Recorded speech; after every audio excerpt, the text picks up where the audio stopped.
Welcome back to the Wisdom Lifestyle Money Show. I'm your host, Scott Dillingham.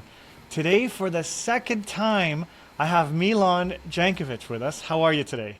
Good, Scott. Good. Thank you very much. No worries, no worries. So, what we wanted to talk to you today, guys, is this. I get asked all the time. People call me up and say, "Hey, I have money. I want to lend it out. Can you guys lend it out? Can we do this? Can we do that?" And a lot of times, I tell the investors no, because it's really hard for a mortgage broker company to keep track of everybody's money where it is. And then on top of that, we've had it where we did bring forward a deal to an investor, but then their money was no longer there, right? So there's different things and challenges. So we tried not to do it unless the investor had a large amount of money. However, this is why we wanted to set up this episode. Milan owns a MIC, and so that stands for Mortgage Investment Corporation. So Milan essentially is a lender, and we're partnering. LendCity is partnering with Milan, and it's Keasy, the Keasy MIC, and we're going to be offering lending opportunities and equity opportunities to investors. So this is why we wanted to set up the show. So again, thanks so much for coming, Milan. Do you mind sharing with the investors how you decided to become a lender and what that looked like, what it entails, and we can dive into some, how it kind of works. Thanks, Scott. Yeah, so the reason for the lending arm actually goes back all the way to when I started in real estate, which was 10 years ago. We had our own REIT in Toronto, and that REIT, the word REIT in general, was synonymous with cash distributions. But when you have a very active value add strategy in real estate, what ends up happening is you oftentimes don't provide cash flow, not at the beginning at least. You first have to stabilize the project, and then it can start paying distributions.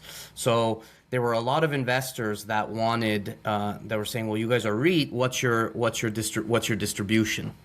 And that's been prevailing for a very long time. So it sort of culminated in, we went to our legal counsel for these security matters, which is Castles, and they're really, really good at structuring these things. And so we ended up coming up with a structure which is a joint offering, which offers limited partner units, and then also preferred shares through the MIC. So investors have the ability to allocate their investment via high capital appreciation and income producing investments. And so it allows you to sort of, as an investor, tailor how much cash flow you want versus how much capital appreciation you want. And so the MIC specifically at the moment is focused on investing in through mortgages in value add projects, and as a result we are charging interest, and those interest payments get received by the MIC, and then they flow through to the investor.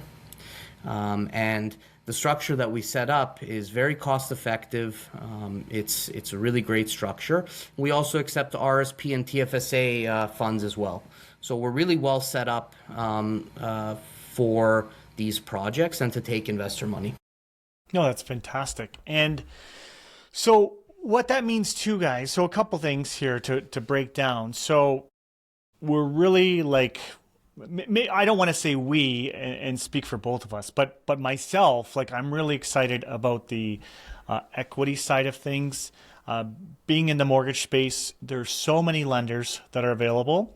But what happens is these lenders, they have their own LTVs and their own restrictions, preferred markets, or right now on land, right? Say you want to buy some land and develop it.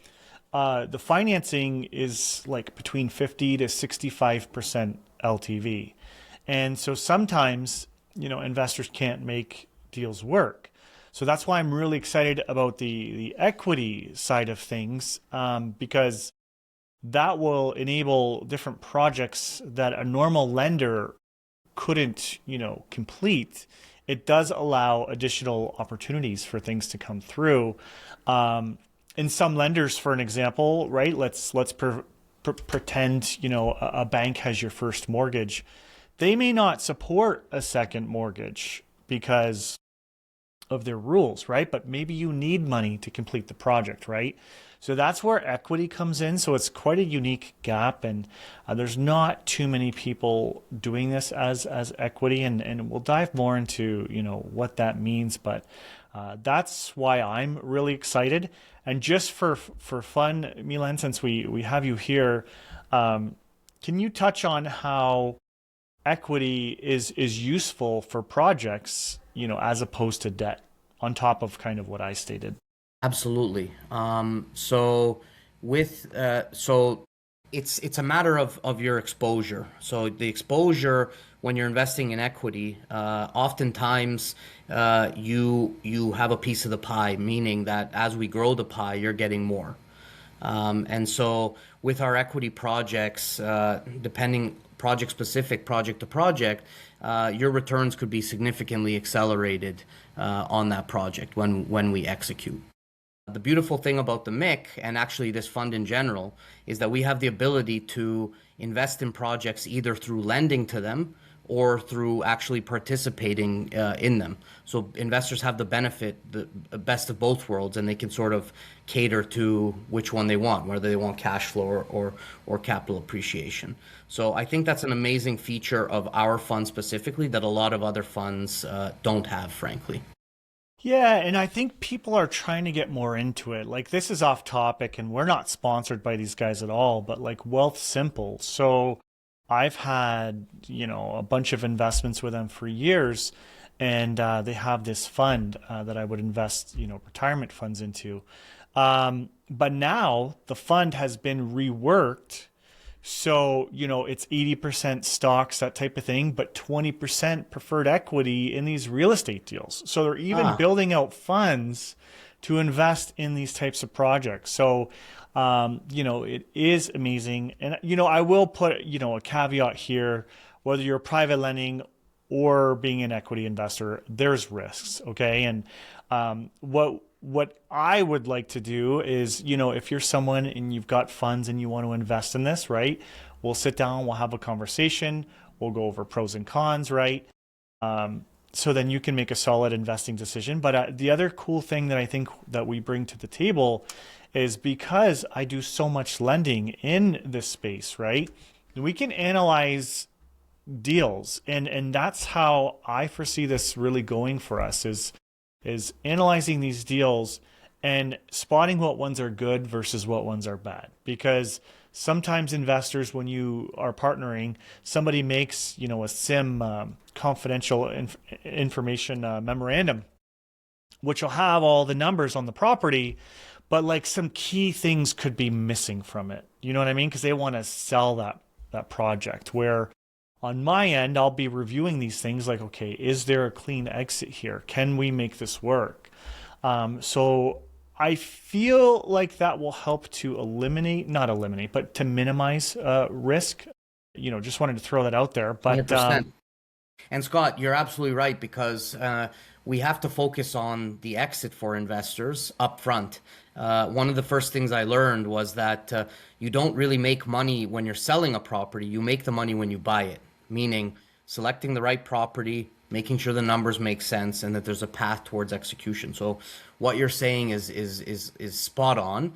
I'd love to run through, if we have time, one of the deals that we're doing on the lending side, to give your listeners sort of a breakdown of how we look at these things. Yeah. We can absolutely give an example, especially if it's like a past one that you've done, that the numbers are like locked in, then absolutely. Yeah, let's do it. So right now, so the loan has been placed. So this is a property out in Hamilton. And Scott, I think you had a tour of this property. This was the 10-plex. Yes, sir. Yes. Yeah. So this 10-plex, it's an amazing property. We acquired these 10, well, our partner, who's also an investor, acquired these 10 units, and he paid a really great price for them. And one of the reasons why this property is so interesting is because it has the ability to add at least 4 additional apartments. And so where the MIC came in is basically to help fund the construction of those units. So we came in for a $600,000 mortgage, and we want to add 4 units. Now that takes the property from 10 units to 14. And with that now, you have a lot more value, and then that property can then be taken through the CMHC or MLI Select program, and then that's how we get paid out at the end. So it's about finding the right deal, making sure the numbers make sense, and that there's a clear exit, as you said, Scott. So that's where your advice will be very, very valuable as we look towards these new deals and helping us exit the deals that we have right now. Yep, absolutely. And we can set this up 2 ways as well, just for those. So, and for those listening, I mean, we are finalizing, the details and everything, but there's just so much out there. So the way that I see this going really nicely for the investors is you have a project that you've seen and you want to invest in it, but you want to make sure it's all good. We'd obviously set you up with the paperwork, right? You deposit the funds into the MIC, and then we get it all set up for you. So it's all legit and not this handshake and you're just sending money here and there, right? So we'll work with that and we'll make sure there's a clean exit. So I can see that happening.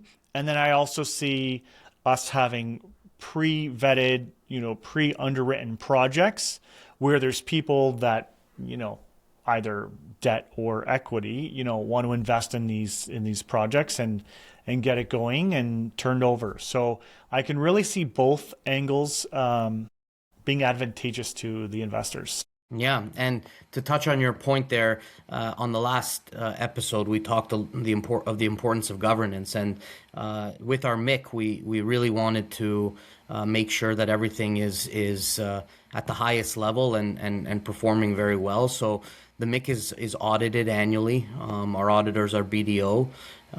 We prepare regular communications with our investors. Investors get onboarded actually through an exempt market dealer, which basically does the know your client and suitability and takes all the information. And so there's a very good process in place for taking investor money and placing it. And with that, you get your certificates and your shares, and you get my personal number. So yeah, we're always available to our investors at any time. Yeah, and you know what, I do want to clarify that because I'm saying, this is newer. I'm referring to the partnership between LendCity and Keasy, but yes, Keasy has had this established for some time. But our investors are asking us all the time for a place to put their money.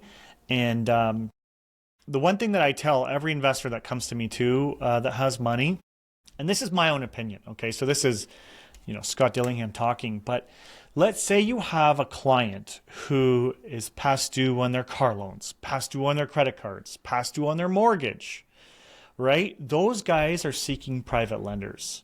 That's who we don't work with on this. We like seeing deals and projects where we can see the turnover, we can see the exit, where it's nice and clean. And I think, if I'm investing my own money into something, I would rather lend to a real estate deal that I can see the growth as opposed to someone who's already having a hard time making their bill payments. And I know it sucks really badly for those people in that situation, but as a private lender, I would feel more comfortable personally with working with an investor. So I think we 100%. Have that to bring to the table too. 100%. That's a very good point. I agree with you completely. We need to be very selective. And a lot of our projects, there's a clear line of sight for exit, which is very good. And the teams in place and the people that are working on them, they are very good and they're very fast at executing. So we have everything in place for success. Yeah, and a lot of investors, I don't know if they realize this too, but let's just say you're 10plex, right? That's going to 14. I can get you an approval from a lender who's pre-underwritten this based on the CMHC criteria. Obviously, it's not a final commitment. CMHC has to go through it, but it's still us doing the underwriting. It's still the lender doing the underwriting based on the CMHC specs. So it's a very, very high likelihood of approval. Obviously, again, there could be something missing, or CMHC, different flavor of the month, right? So there's always a little bit of risk, but in most cases, we can get you those term sheets and approvals up front. So then that exit's there. There you go. What I mean? That's amazing. It really is nice, because you're not investing, as an investor, I wouldn't ask you to invest unless we could work towards something like that. So, it helps. So what we'll do, because we have to wrap up, we'll put the details in the show notes so you guys can reach out and contact us if you're interested in this. We can talk about the projects. If you'd rather just be a lender and not in on equity, that's fine. But like Milan's, said, if the project is successful and it goes up in value, right? If it's an equity style investment, then that will go up in value. Obviously, the inverse happens too if it fails, right? And that's why we're going to put in all of our underwriting and everything else to minimize that as much as possible. But it's a little bit different, where debt is you're just getting that set interest rate. So pros and cons to both, and we'll talk during the onboarding about the options, and you can kind of pick what, maybe it's a mix, right? But we'll talk about all of that stuff with you guys. Thank you. And Scott, I just want to say we're very excited for this this partnership and working with you and LendCity, and we couldn't have asked for a better partner. You've helped us a lot already, so we're very appreciative. Well, thank you. I'm grateful, and I'm excited. It's something we always wanted to do, and you guys had the infrastructure set up, and you're literally doing the properties that we wanted to lend on. So it's a really nice fit. Excellent. So, thanks so much for coming on today. Thank you very much. Take care.